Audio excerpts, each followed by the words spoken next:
en se privant de nombreux cadres, en vue de la demi-finale européenne qui les attend la semaine prochaine contre le Munster. Les Racingmen avaient ouvertement affiché leur propriété à la Champions Cup. Et si l'équipe alignée n'avait rien d'expérimental, les Franciliens ont pris l'eau de toutes parts. Le meilleur exemple, la meilleure défense du top 14 qui craquait en moyenne 1,9 fois par match jusqu'alors, a cette fois encaissé 5 essais. C'est d'abord Sébastien Bézi qui récompensait la domination haut-garonnaise, en inscrivant un essai de Philo derrière un ruck, 22e, 13-3.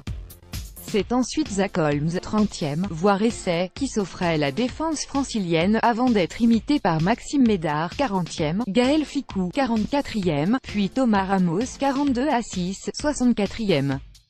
Sébastien Bézi, Stade Toulousain, Icône Sport en suivant, les débats s'équilibreront, et les joueurs emmenés par Yannick Nyanga sauveront leur honneur par 2 fois, Dimitri Zarzewski, 67e, Juan Imhoff, 70e, mais ne feront jamais le retard.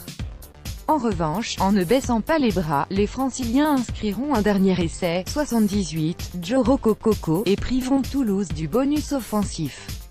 Le Stade s'impose finalement 42-27 et s'empare de la deuxième place du classement jusqu'alors en possession du Racing 92. En effet, les deux équipes comptent 70 points, mais c'est au bénéfice des points terrain, 4-1 à la U Arena, 4-0 à Ernest Wallon, que les joueurs du Gomola deviennent dauphins de Montpellier.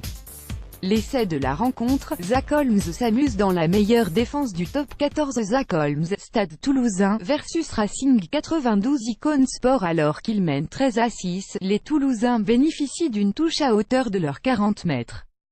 L'occasion pour les rouges et noirs d'occuper le terrain, que nenni, puisqu'une fois la touche validée, la balle rebondit immédiatement dans les bras de Maxime Médard, qui serre Zach Holmes dans le dos. La promesse d'une action au large.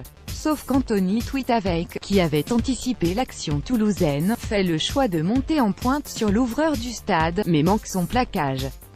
Résultat, Holmes profite de la brèche ouverte par le centre francilien et accélère dans la défense du Racing 92. À la vitesse, il franchit le premier rideau, évite le retour de Teddy Ribaron et se retrouvant 1 contre 1 face à Joe Rocococco, qu'il cadre, avant d'aller à dame. Une infime erreur défensive et un exploit de l'ouvreur australien, qui permettait, au terme d'une course de 60 mètres, de creuser l'écart, 23-6, 30e. L'image, les larmes de Yannick Nyanga pour sa première sur la pelouse d'Ernest Wallon depuis qu'il a quitté le Stade Toulousain à l'intersaison 2015. Yannick Nyanga, capitaine du Racing 92 ce dimanche après-midi, n'a pu retenir ses larmes. Dans le couloir qui menait à la pelouse toulousaine, le 3e ligne francilien est ainsi apparu les yeux rougis. Beaucoup d'émotions pour un joueur qui a joué 10 saisons et disputé plus de 230 matchs sous les couleurs haut-garonnaises. À noter que s'il n'avait jamais refoulé Ernest Wallon depuis son départ, c'est simplement parce que les 2 dernières rencontres entre Toulouse et le Racing 92 s'étaient jouées au Stadium.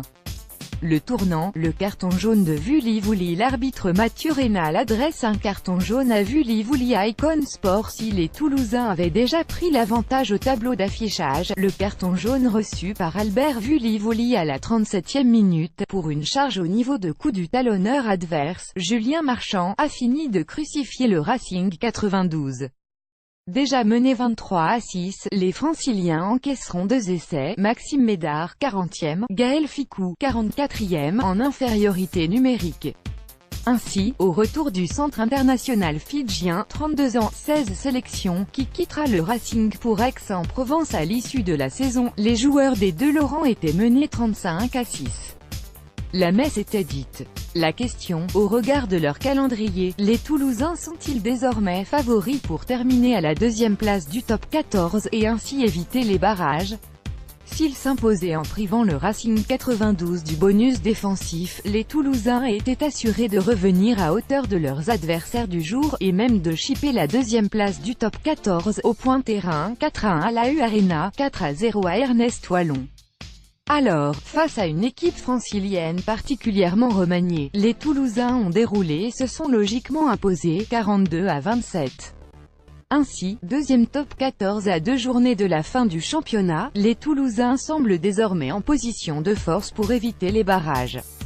En effet, les joueurs d'Hugo Mola n'auront plus qu'à confirmer leur avance au classement, par une réception de La Rochelle et un déplacement chez des Clermontois qui n'auront plus rien à jouer en dernière journée. De leur côté, les Racingmen, après leur demi-finale de Champions Cup, se rendront à Bordeaux, avant de recevoir Agen. Enfin, le dernier candidat au top 2, Toulon, 68 points, recevra Castres en 25e journée, avant de se rendre à Pau. En subtilisant la deuxième place du top 14 au Racing 92, et en remettant la main sur leur destin, les Toulousains sont-ils désormais favoris pour terminer à la deuxième place du top 14, et ainsi éviter les barrages?